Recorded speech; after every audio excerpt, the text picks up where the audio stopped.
Reserve bank के लाए जा रहे डिजिटल रुपए पर पूरे देश की उम्मीदें टिकी हुई हैं। रिजर्व बैंक इसके होलसेल और रिटेल सेगमेंट दोनों के ट्रायल शुरू कर चुका है और अब पूरे देश को इंतजार है कि कब इसे सबके लिए लॉन्च किया जाए और ये डिजिटल करेंसी आम चलन में आ जाए। हालांकि ये कैसे काम करेगा और इसके कई फीचर्स को लेकर कई तरह के सवाल भी हैं। ई रूपी से जुड़ी इन्हीं तमाम उम्मीदों और आशंकाओं के बीच अब एक बड़ी खबर आई है। खबर यह है कि सेंट्रल बैंक डिजिटल करेंसी यानी सीबीडीसी को फिलहाल कैश में तब्दील नहीं किया जा सकता, यानी डिजिटल रुपए को आप नकदी में कन्वर्ट नहीं करा पाएंगे। बात इतनी ही नहीं है, अगर आपके पास कैश है तो उसे भी आप डिजिटल रुपए में नहीं बदल पाएंगे। ई रूपी केवल बैंक डिपॉजिट के बदले ही जारी किया जाएगा और इसे रिजर्व बैंक ही जारी करेगा। इंडियन मर्चेंट चैम्बर के एक इवेंट में reserve bank K fintech department के चीफ जनरल मैनेजर अनुज रंजन ने कहा है कि डिजिटल रूपी का पायलट प्रोजेक्ट सही तरह से एक क्लोज्ड ग्रुप में चल रहा है और इसके यूजर्स की तादाद धीरे धीरे बढ़ाई जा रही है। अंग्रेजी अखबार टाइम्स ऑफ इंडिया में एक रिपोर्ट में इस बात का जिक्र भी किया गया है। रंजन ने यह भी कहा है कि रिजर्व बैंक ई रूपी से जुड़ी सभी कॉस्ट वहन करेगा क्योंकि ये रिजर्व बैंक के दायित्वों का ही हिस्सा है।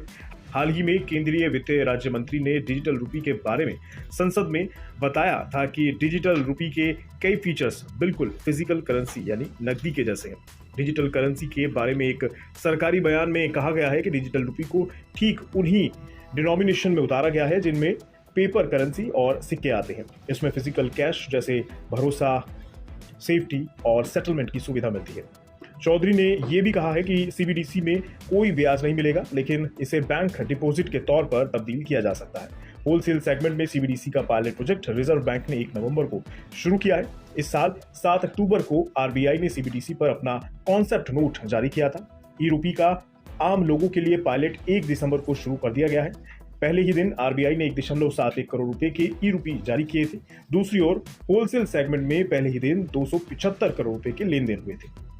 अभी केवल 4 शहरों और 4 बैंकों के साथ ही पहले चरण में सीबीडीसी रिटेल का पायलट शुरू किया गया है। ऐसे में आने वाले दिनों में जरूरत बढ़ने के साथ रिजर्व बैंक और बड़ी तादाद में ये रूपी जारी करेगा। अभी से आम लोग आपस में लेन देन करने, मर्चेंट को पेमेंट करने और दूसरे कामों के लिए इस्तेमाल कर रहे हैं। रिजर्व बैंक ने इस पायलट से 50,000 प्रोजेक्ट्स और कस्टमर्स को शामिल किया है। गौरतलब है कि कुछ वक्त पहले ही रिजर्व बैंक ने ई रूपी के होलसेल सेगमेंट का पायलट शुरू किया था और उसमें पहले ही दिन 275 करोड़ रुपए के लेन देन हुए थे। इस पायलट में चरणबद्ध तरीके से 8 बैंकों को शामिल किया जा रहा है। पहले चरण में state bank of India, SBI, ICICI bank, yes bank और आईडीएफसी फर्स्ट बैंक को देश के 4 शहरों में शामिल किया जाएगा। इसके बाद के चरण में bank of Baroda, union bank, HDFC bank और कोटक महिंद्रा बैंक इसमें शामिल होंगे। पहले चरण में ये पायलट मुंबई, नई दिल्ली, बेंगलुरु और भुवनेश्वर में होगा। कुल मिलाकर नई रिपोर्ट से ये साफ हो रहा है कि अगर आप डिजिटल रुपए का इस्तेमाल कर रहे हैं तो इसे आप अपनी मर्जी से कैश में तब्दील नहीं कर पाएंगे। साथ ही अगर आपके पास कैश है तो आप इसे भी डिजिटल रुपए में नहीं बदल पाएंगे।